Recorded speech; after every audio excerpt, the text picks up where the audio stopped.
You're listening to Language Nerds Do Earth, the podcast about linguistics, culture, travel, and how they're all connected. Now, it's time for your language nerd hosts. One in China, one in Spain. It's Patrice and Rachel.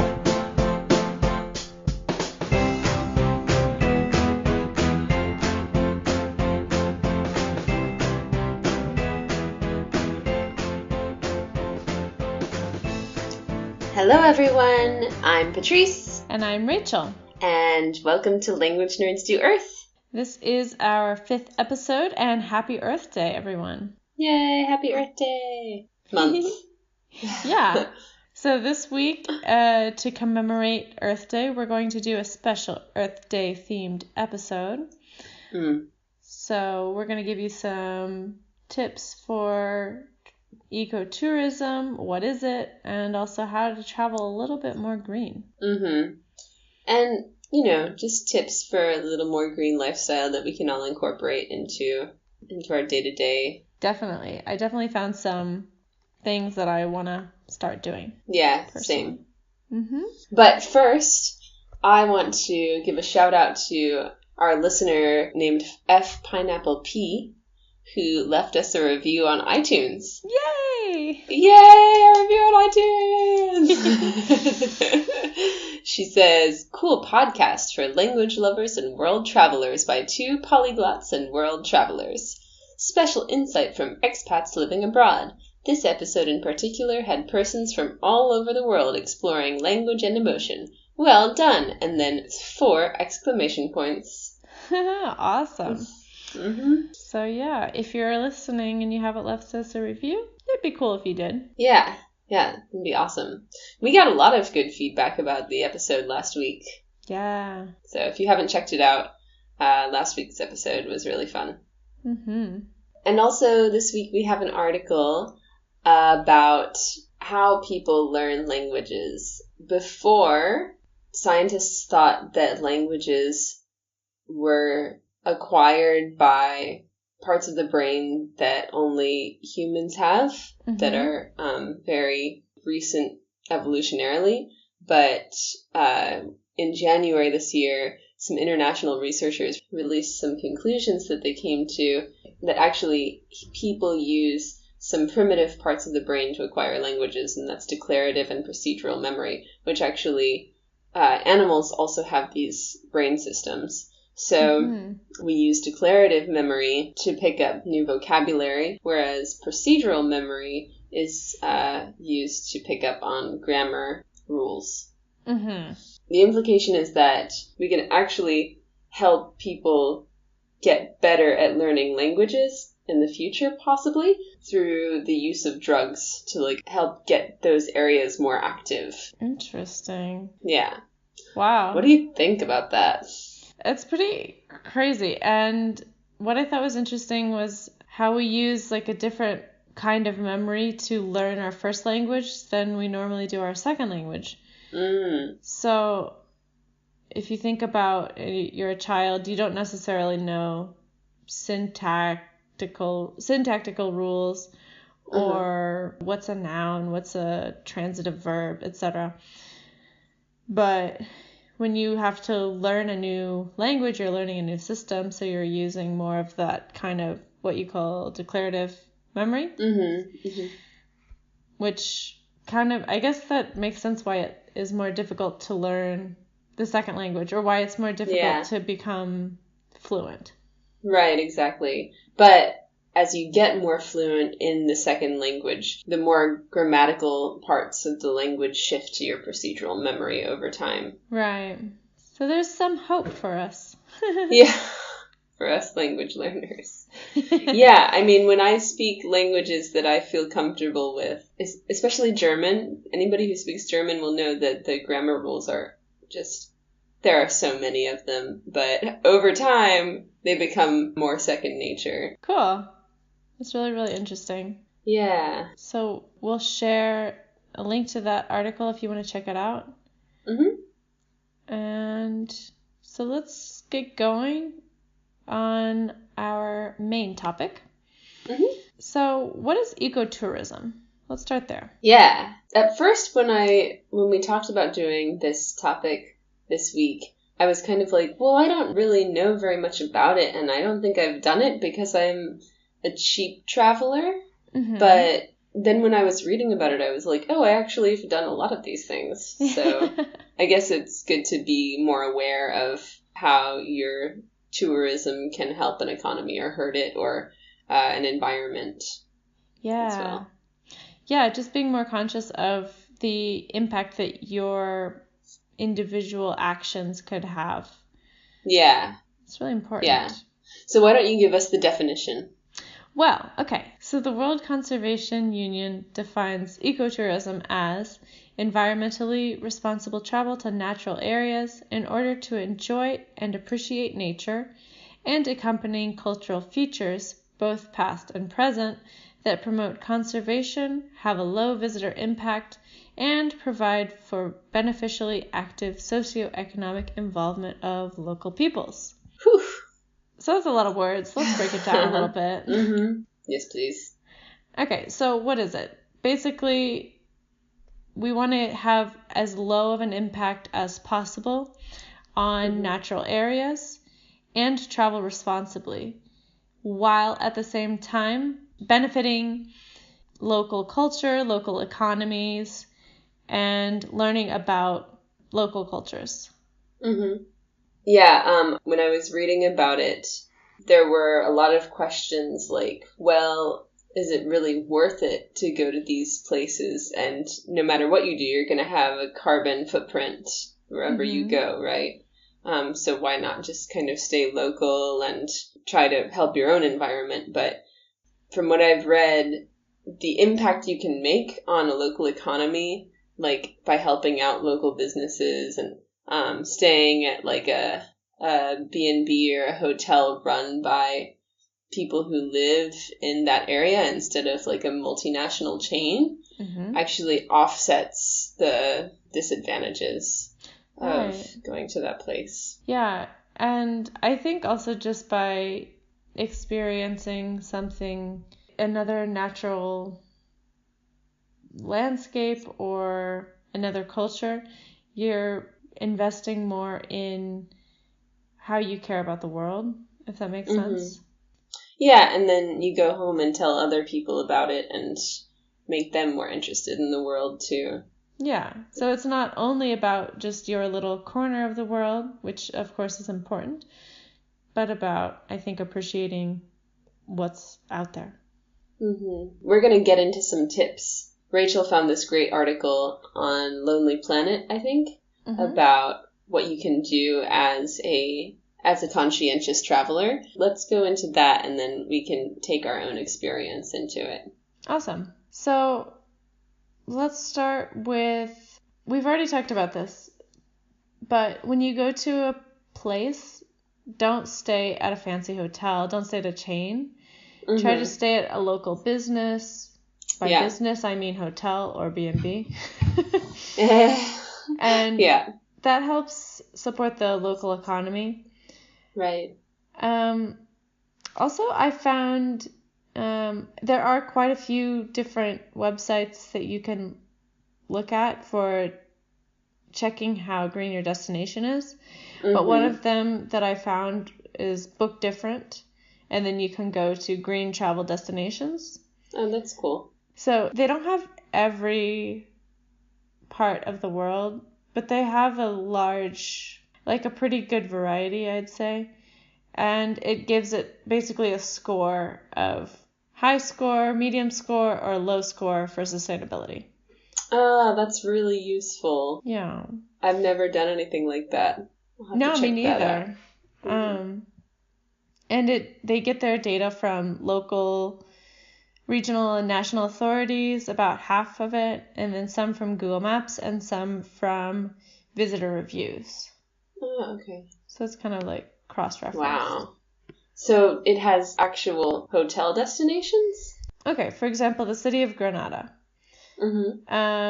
For nature, it got a 4.1, for culture, a 7.3, for economy, a 6.5, and for future-proof, 0.1.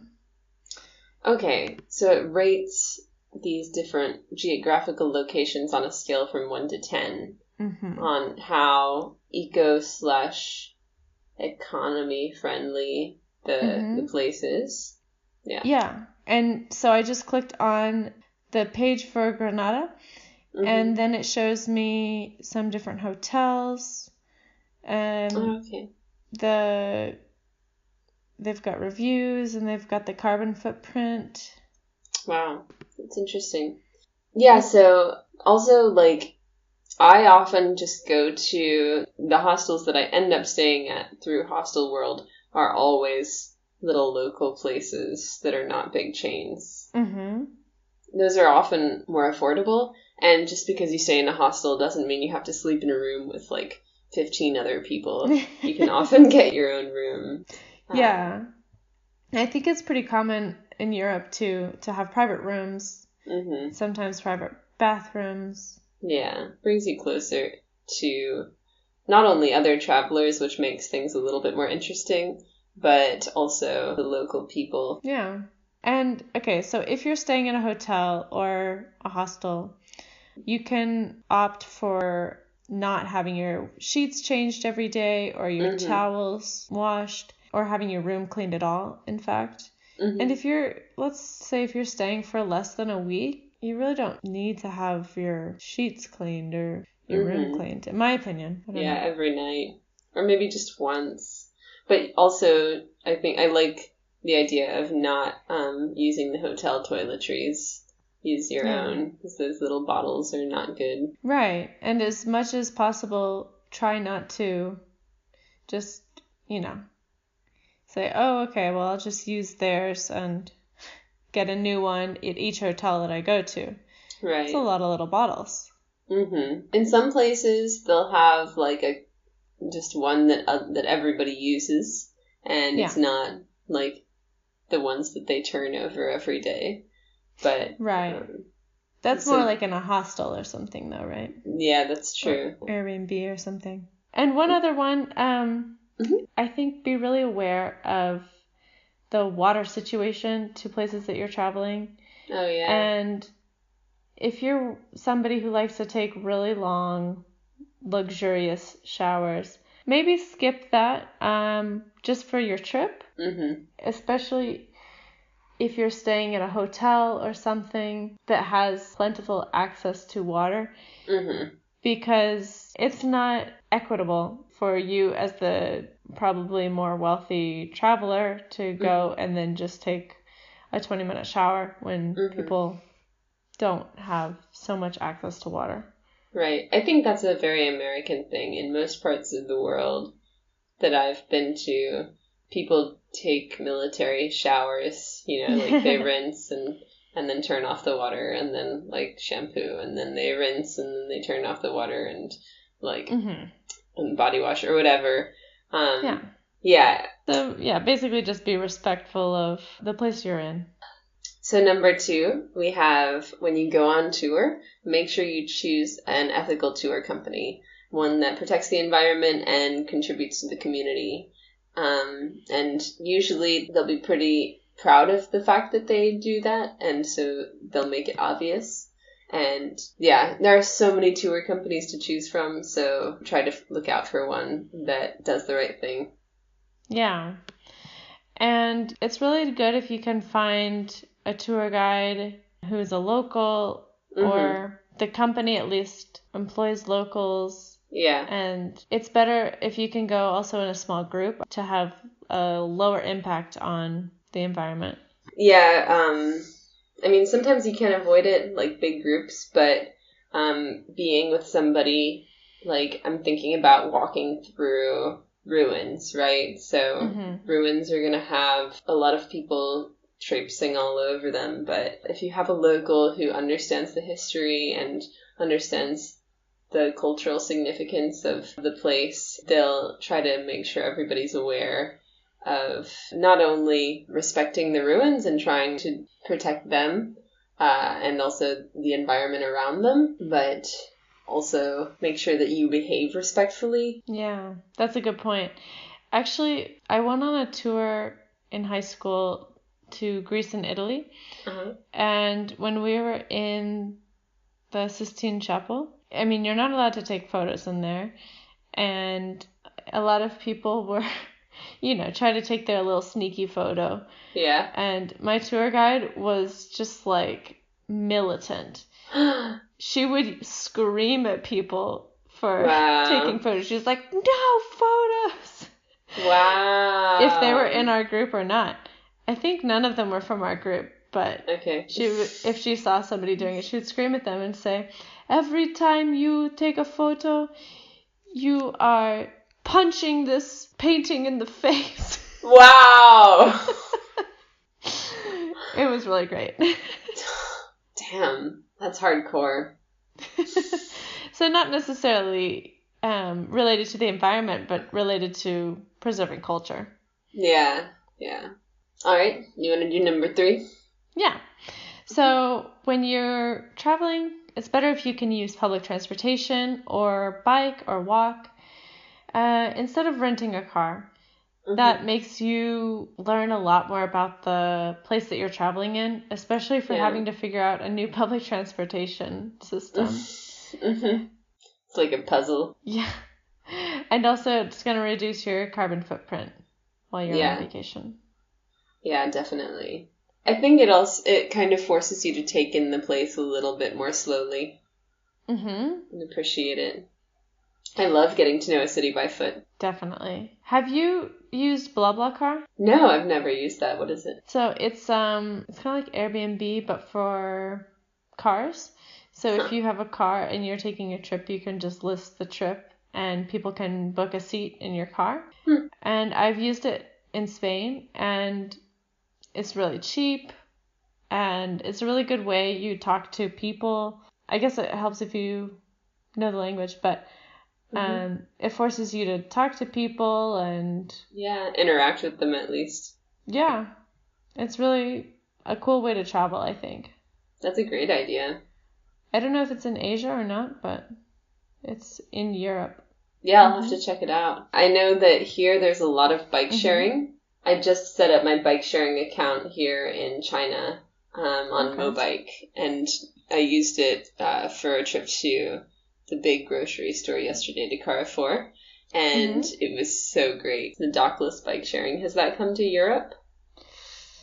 I don't know about that one. I think, as far as I know, at least in Madrid, I've only seen the docked bike sharing. Okay. Yeah, it's interesting. You pick it up. It's usually like at a metro stop or a bus stop. There are a lot of them. And then you just leave it wherever you go. And then these companies, like once a week, will tour the town, picking up bikes and putting them where they belong. Yeah, it's really crazy. And then whenever you need a bike, you turn on the app and it tells you where all the bikes are. Cool. Yeah. Like, find a bike near you. Yesterday I tried to unlock one bike and it said, this bike is in need of maintenance. Find a different bike. So it even tells you, like, if the bike's not working because the last person tried it would have reported it. That's really cool. That's actually similar to Car2Go. Okay. In concept. Really? Like, you can park it anywhere. You can look on the app and see where they are, if there's one around you. Oh, that's really cool. Yeah. And I guess if you're going to drive, maybe do something like that. Yeah. Okay, so number 4, don't buy bottled water. I think we all know about the floating island of plastic that's hanging out in the Pacific.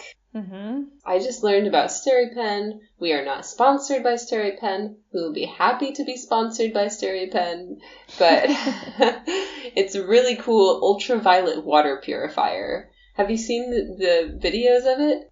No, I was looking on their website, though, It's and so interesting. I really want to get one. I know, me too. It comes with a bag that you put the water into, and then you put the pen into it, and it cleans the water with ultraviolet rays. And it's reusable for over 8,000 liters of water, which lasts for about 7 years, usually. I thought that was amazing. Yeah, it really solves the problem that I've had when I've gone to places where they don't have good drinking water that comes out of the tap. Because I always bring my water bottle, but then I'm not always confident drinking the water. Yeah. Or it tastes like sulfur, and then I think that's not really a very good sign. Right, exactly. And yes, a lot of times you feel like that's your only option, to buy bottled water.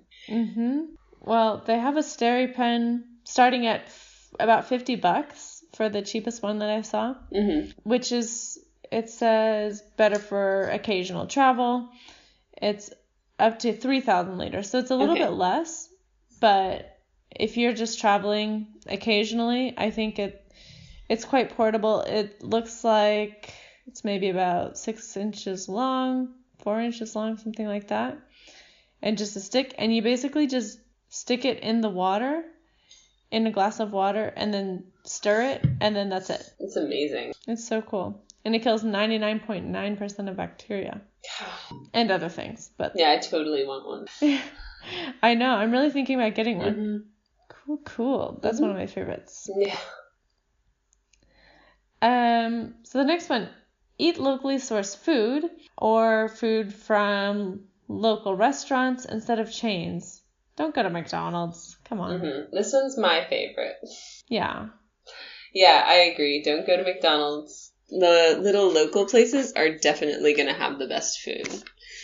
And a lot of people get nervous about the safety of food when you go somewhere. But what I try to do, I try to go to a local restaurant that's just full of people from the area, not with tourists, because you know that the food there is probably going to be cheap and it's probably going to be safe. Yeah, that's a good way to look at it. I also really like to find local vegetarian restaurants or vegan restaurants. That's kind of one of my little things that I like to do anywhere that I travel.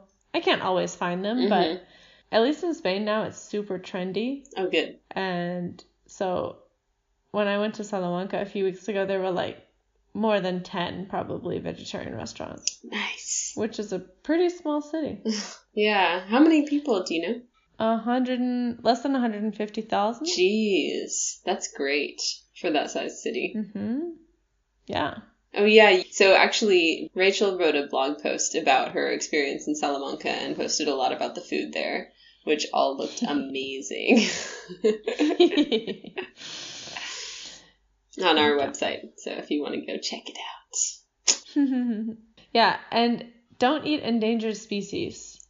That's another big one. Yeah. It's kind of... Big no-no. Apparently it's really big here in China to eat like turtle or monkey brains. I haven't seen it yet. But my strategy is I'll try everything once, but I don't think I'm going to try endangered species. Yeah. Yeah. Turtle eggs. Shark fins. God. Sorry, shark fin soup from endangered shark species. Why? Bluefin tuna, which is really an expensive delicacy that's used in sushi. Yeah. Okay, yeah, that makes sense. My aunt, who lives in DC, who apparently has been listening to the podcast, I love you. She's really, really careful about that, and I have so much respect for her. She does so much research before she decides to eat a certain kind of animal, so that's what she really cares about at a restaurant. She'll, like, talk down a waiter, like, okay, so where is this fish from? And, is it farm raised? And then she'll, like, if she doesn't know, she'll pull out her phone, like, see if it's responsibly sourced before she orders it. So I think that's really good. We could all learn a lesson from that. All of us meat eaters. Yeah.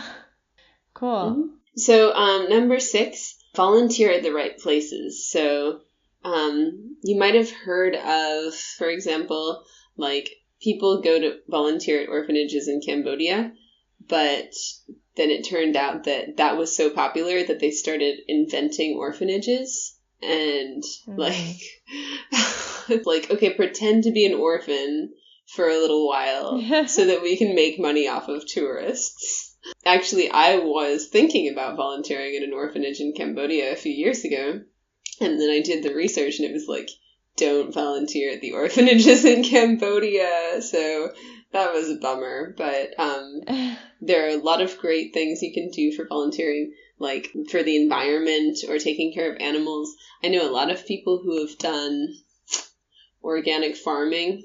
Woofing, yeah, working on an organic farm. And so you live there for free, you get your meals for free, and then in return you work 4 hours a day, and then the rest of the day you go experience the culture. Yeah. From what I've heard, it's a really good experience. Yeah, same. So yeah, really, I would say if you're going to do volunteer work, make sure you do a lot of research because it can be problematic. Yeah, be careful. Not saying that you shouldn't do it if you want to volunteer, but really make sure you do your research and you're working for a reputable organization. Yeah. Okay. So when you go to a different country, or especially if you're going to a natural place, carry out whatever you brought in. Don't dump your garbage there. If you're traveling, especially in a less developed country, they might not have the same recycling facilities that you would have in your home country. Like for recycling batteries or something like that. If there are clothes or something, you could donate them if they would be of use. If not, still take them with you. Yeah. I hate going to a place and like drinking a bottle of wine at the hotel or whatever and then realizing, oh, they don't have a place to put this. Yeah. And I guess if, of course, you were drinking from glass bottles, so that's not something you can pack with you. Right. Most likely. But if it's something like a plastic bottle or plastic, trash, or paper, try and pack it out with you if there's not going to be a way to recycle it. And then that kind of stuff you can roll up, it can crush down. So it's not that big of a space taker. Yeah, we'll go with that. Yeah. It doesn't take up that much space. Yeah. I think the big one from this was definitely like, if your phone stops working, don't dump it there, right? Yeah. Because phones have harmful chemicals in them. And I know here in China has taken everybody's trash for a long time. Actually, they just stopped in 2018. And there are these cities devoted to recycling where they just take things apart to reuse them. And they've been doing this for like 20 years because they have such a huge population and they need the raw materials. But a lot of people have suffered health problems because they've been exposed to these chemicals from modern things. People have dumped like radioactive stuff here too. Yeah, that's a big problem. Number 9 that we have is the carbon offset program. Have you heard of this? I have heard of it. I learned about it in some of my environmental politics classes in college. So basically, you can calculate your consumption. And, for example, you can choose between flying, driving, or hotel stay. And it gives you, say you're going to do driving. How many miles do you drive per month, per year, per week? And what's the fuel economy? So how many miles per gallon or kilometers per liter? And then you calculate your emissions and it gives you a number. So, for example, I just put in 100 miles per week at 25 miles per gallon. And it said the total cost to offset this amount of carbon dioxide emissions will be $46.68 in US dollars. Wow. So it's pretty small amount for what it is. Yeah, I remember seeing a video about it a few years ago, and it was like $1 for a plane trip to Europe and back. And yeah, it's a carbon offset program. The money that you give them is invested into green technology. Is that what happens? I'm looking at this one, and it says International Conservation Carbon Reforestation Projects, Renewable Energy Projects in the United States, or International Renewable Energy and Energy Efficiency Projects. That's great. Yeah, and I would have to look into it more to see kind of how it works and stuff, but in any case, I think that's something that you can do. If you're going to travel, you're going to emit some carbon dioxide, especially by plane, which is one of the biggest ways that we spend energy. Yeah, I remember it was like one round trip to Europe uses like an entire air balloon of carbon dioxide, or emits that much carbon dioxide into the environment, like per person. So per person, yeah. Yeah. It's crazy. I know. It's amazing. So let's talk about straws. Small thing that has a huge impact. So Americans use about 50 million straws each day, which, where do those end up? Those are not recyclable, if you didn't know. So they end up in the ocean. Turtles' noses. Yep. It's so sad. And why do we use them exactly? Yeah, I've been thinking about this, actually. In China, they drink a lot of hot water, and with hot water, you can't use a straw. So you have to drink it slowly. But with cold water, you can't drink it fast. So you use a straw to get it like past your lips and teeth. And so I think that's one reason we use straws, like to get past the ice. Americans love ice in their drinks. Yeah. So we actually have a video from an aunt that I have, the one who lives in Thailand. She sent us a video from some people who went to a conference. Well, we'll let them tell us what's going on. Hi, we're a group of young people who just attended the Our Ocean Youth Summit in Malta. We just organized the beach cleanup, and this is what we found. We suck in water. We suck in Germany.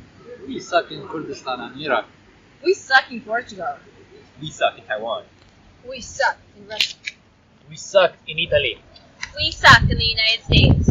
We suck in the United Kingdom. We suck in South Africa. We suck in Spain and Sweden, and that's why we have accepted the Lonely Whale Stop Sucking Challenge. Would you accept it too? Yeah. Yeah. So they found a couple like at least 100 straws. Yeah, that guy was holding like 100 straws just from walking the beach in Malta. Yeah. Yeah, straws are awful. They're not recyclable. Man. Yeah. So if you really love straws, okay, that's fine. So you can get either a stainless steel one. I have some of those. They're really nice. Or they have like glass ones that are really cool too. And those you can carry with you. They're really small. And then you can just use your own straw. Yeah. It's probably... you'll probably feel better about it too. But we also found this great straw that I really want to get now. It's a collapsible straw that is kept in a keychain. Yeah. It's a Kickstarter campaign that also looks really cool. It says it'll be available in November 2018. So in about 8 months. But it's called the Final Straw, the world's first collapsible reusable straw.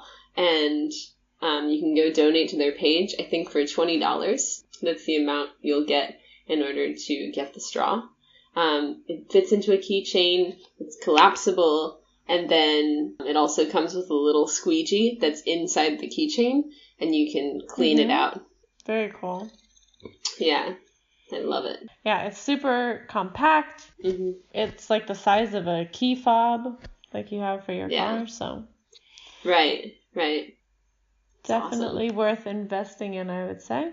If you're somebody who really likes straws, that's fine. Yeah. Just gotta do it responsibly.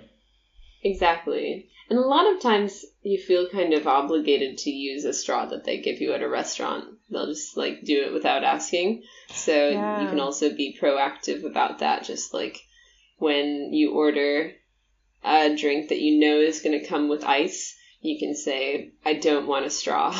Yeah, so that's don't true. give me a straw. A lot of restaurants in the United States automatically come with the straw already in the drink.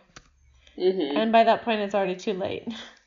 Right, exactly. Like, okay, well, I don't want the straw, but I'm just going to have to throw it away, which is the same thing as using it and throwing it away. So, great. Yeah, and let's talk about a couple other things that you could take with you to be a little bit more prepared so that you don't find yourself in a pinch and having to take more than you want. So, for example, taking a really small travel bag, you can buy them that fold into a tiny little square, and then when you need a bag, it just comes out and you can put all your stuff in there. Oh yeah, I love that. I just got one of those actually a little while ago. They're that I so keep in nice. my purse. Yeah, Love it. if you keep it in your purse, exactly, then you'll always have a bag. You won't find yourself needing a bag and saying, okay, well, I have nothing, so let me just get this plastic one. Right, only my arms. Yeah. Yeah, the other day I went to the grocery store and I didn't have a little bag. And so I was able to put most of my things in my backpack, and then I had just 2 bags of chips, which I just carried in my arms for like 15 minutes home. God. I know. I always feel like such an idiot when I do that. But it really teaches you your lesson not to forget your bag. Yeah. It's like self-punishment. Yeah. Another thing you can do is get a set of cheap silverware. I've seen these on Etsy and things like that.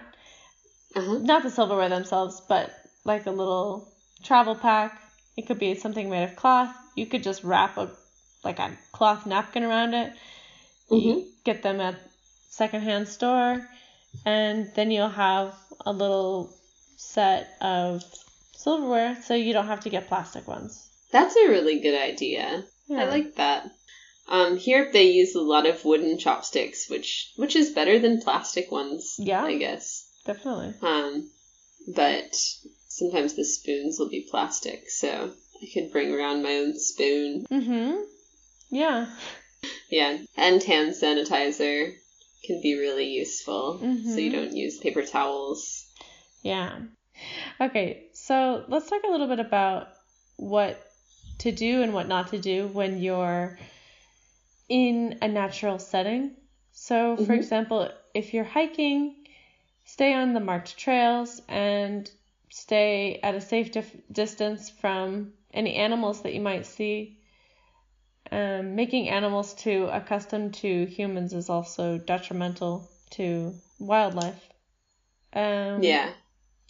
Of course, throw your trash away or take it out with you, preferably. And if you're going to light campfires, only do it in places that are designated for that. And make sure you completely put them out before you go. Yeah. We had some problems with that in the past years. Yeah. Yeah, in the U.S. Yeah. In Appalachia. It's bad. Yeah. And in Galicia too, although that might have just been arson. Oh God. Yeah. Yeah, and if you're going snorkeling, this is something that's super important. Do not touch anything. Yeah. Be really careful with your flippers. Yeah. Or scuba diving, right? Yeah. Sorry, any kind of diving. And make sure that you choose a reef-safe sunscreen. So this is not something that I've ever done, unfortunately, but apparently chemicals that are found in most sunblock lotions are harmful to coral.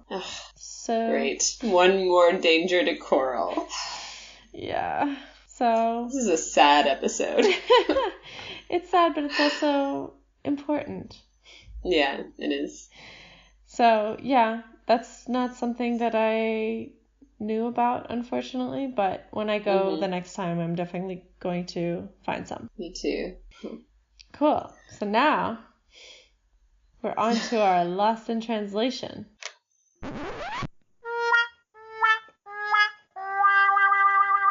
Yes, so I haven't heard this one yet, so I'm very excited. Yeah, so our story this week is from Anne in Belgium, and it's got to be one of the funniest ones I've heard, so. Okay. Not to preface it too much, but. Getting everybody's expectations really high, Rachel. Yeah, well, I think it's worth it. Okay, I'm excited. Okay. All right, here we go. Hi. I was listening to your podcast and I found your Lost in Translation so funny that I also wanted to share a little story. So I hope you enjoy it. By the way, I'm Anne. I'm from Belgium. And I'm going to tell you a story that happened to me in 2011. So I was about 17 years old. I was finishing high school and I had been living in Sweden for 3 years. And I was going to start my bachelor's degree that was going to be fully taught in English. So I really had to improve my English, and for that I decided to become au pair for 2 months in the Washington state. So I went there, and at the beginning it was really difficult because I couldn't really speak a word of English. So it was a lot about hand gesture, and through time it went better and better. But of course, a lot of misunderstandings happened, and that story that was going through my mind was when we were in the car, so with the parents and the kids. And I just wanted to make conversation, so I randomly asked, actually, what's the maximum fart allowed here on the road? And so they started to laugh so loud, and I was not understanding why. At some point it became awkward, and I was really wondering, okay, what is wrong with them? So they asked me to repeat the question again, and so did I. So I was like, what's the maximum fart? So again they laugh, and then when eventually they managed to calm down, they told me that the right word for it was speed. But actually, why did I say fart? It's not out of nowhere. It's because at the same time I was learning Swedish, and I have been learning Swedish for more time than English, and actually in Swedish, fart means speed, so I just mixed both words up. Oh my god, that is amazing. Oh my god.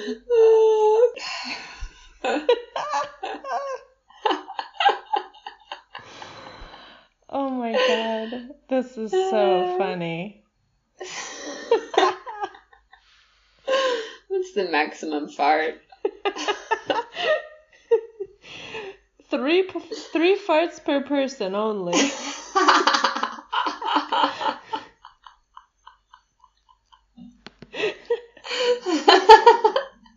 Any more and you have to pull over the car.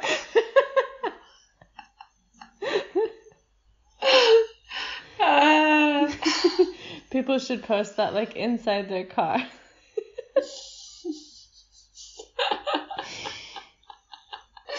You can't blame it on anybody else, too. It's against the rules. Thank you so much for that, Anne. Yeah, we so feel for you, and yeah. Mm-hmm. That's so good, especially if you're learning more than one language at the same time. Oh, yeah. You're gonna mix them up. And in this case, it was a hilarious coincidence. Oh, that's so great. Okay. All right. Well, I think that's all we have for the week. Make sure to follow us on social media. We're on Facebook, Instagram, and Twitter at Language Nerd Pod. And if once a week isn't enough for you, we will be on social media to fill in the gap.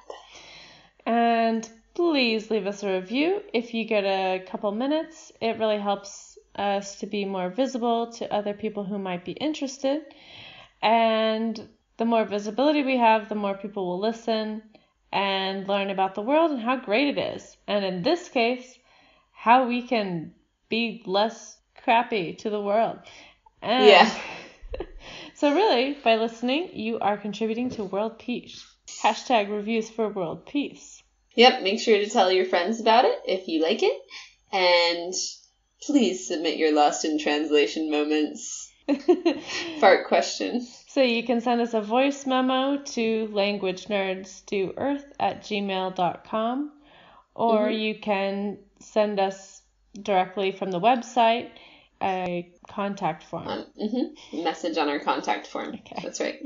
You can also subscribe to our blog if you want to read about our experiences living and traveling abroad. On our website, there's a subscription box on the right. So just put your email in there, confirm it, and we'll go straight to your inbox. Yeah, and you'll never miss anything. Keep up to date. All right. Well, thank you so much for listening, and have a great week, everyone. Bye. Bye.